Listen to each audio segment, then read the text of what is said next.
हमारे जवान में गौ नहीं होता। अभियंता जी को हाथ करे का तो इनकर मेहरारू कहली कि ए बूढ़ा तने देखा ना प्यास के लुरहवा में लागल होई। एकर जवाब हम खोजत नहीं। चिंता मत करी रहो। दियाई गावा तारे के सैनिटाइजर लगा के सोया हमर लीप सजाता। बाप रे बाप वो बताइए वो सैनिटाइजर ले ले बड़े नचनिया का उठवा को मारत रहे आ तब चाटत रहे कहत रहे जे सैनिटाइजर लगा के सोया हमर लिप्स चाटो। सैनिटाइजर लगा के लिप्स चाटो। अच्छा है सैनिटाइजर लगा के ना चाटो। अरे ए आदमी तार मुंह तो कुछ चाटो। क्या मतलब? हां ओ से हमारा काम मतलब है तार मुंह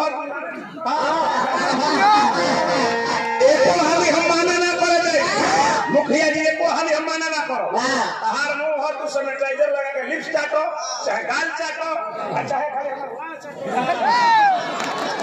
एक को हाल हमरा बस कहब ना रवा राव मुंह हरवा कुछ चाटो। हाय हाय हाय हाय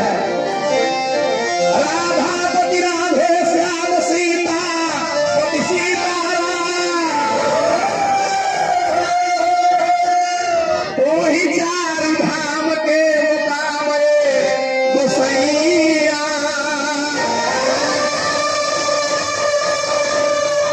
सुमिरत में आवे लधेर ना लगावे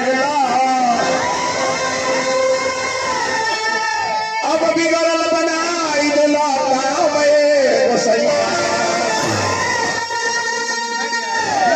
हम जौन कहत नहीं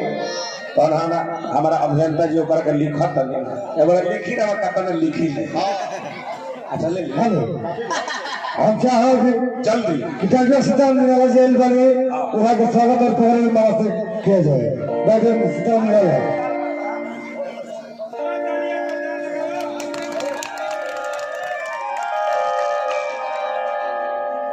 अरे सरपंच प्रत्याशी हमारा के दल बने हाँ विचार करो। अभियंता जी हमारा का सुमरना में कॉलर रहे हैं आई बड़ा पूरा बाल बच्चा लेके यही से ताज हम बाबा का भेज देनी है तारा मंडल जो होने जो एने जहां आवत में होने ना बस विचार कर हमारा बात को दोनों का हो गइल बा निराला जी मुखिया जी अराई जी दोनों का हो गइल बा ऐसा हमनी के सांप छुछुनर के हो गई बाहर अब लयदारी नहीं भगावत तो है नायका नायका लइकवा कहता लो अभी लगले कथा गाना अभी लगले जानकार बने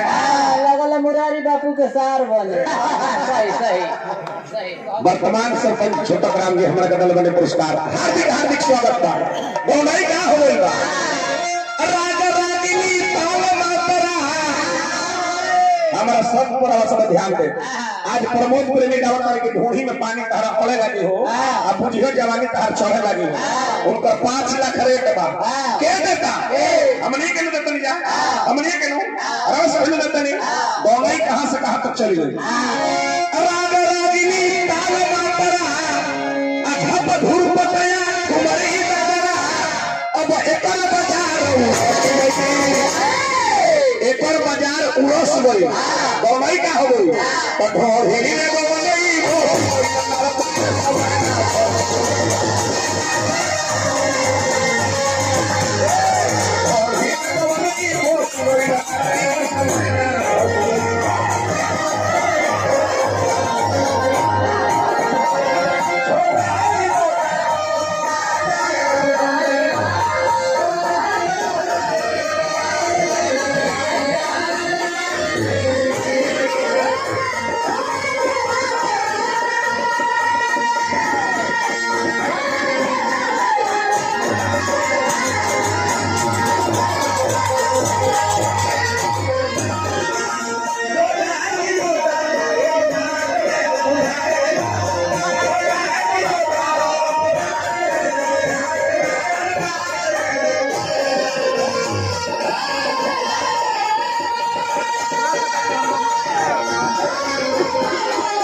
ढोढ़ी में गई बस गई कार्तिक के समय ना भस गई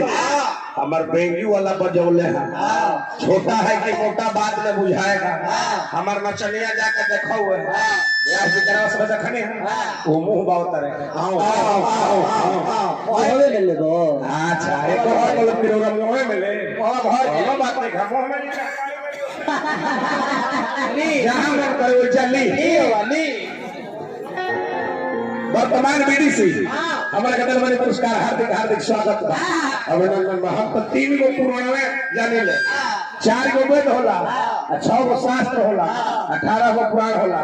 हम 3 गो जन्म कर गए कौन कौन जानी ले रोबा जानता ए बबुआ का होवे नहीं हो मार के भगा दे बक्सा के पहिल का मुखिया तीसरा का मोर्चा कहां से आई दूसरा का लगवे ना कोई होना नहीं 500 रुपए हमारे का दिला बड़े पुरस्कार हार्दिक हार्दिक स्वागत बा ए मुखिया जी के को काम ना करी पैसा तो रही कल खत्म हो जाए पेंशन को दी हम बूढ़ा हैं ये हमार बुढ़िया है एकरा के वृद्धा पेंशन कर दी अभियंता जी लेके आइल बड़े ओकरा के विधवा पेंशन करे के जियते भतार मारी गइल बा हां ए बुआ लड़ाई का हो हमारा स्वागत भारत होई ए पदया कटारो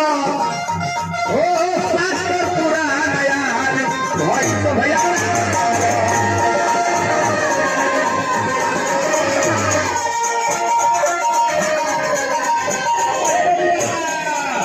मानस महाभारत होई ए पदया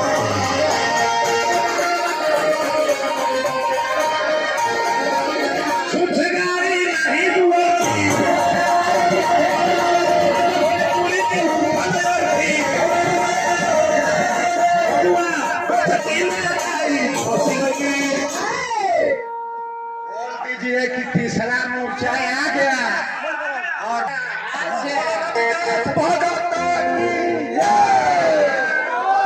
बिना तीसरा का मोर्चा का सरकार ना बनी ए बबुआ तब चकी में गाड़ी अधोही में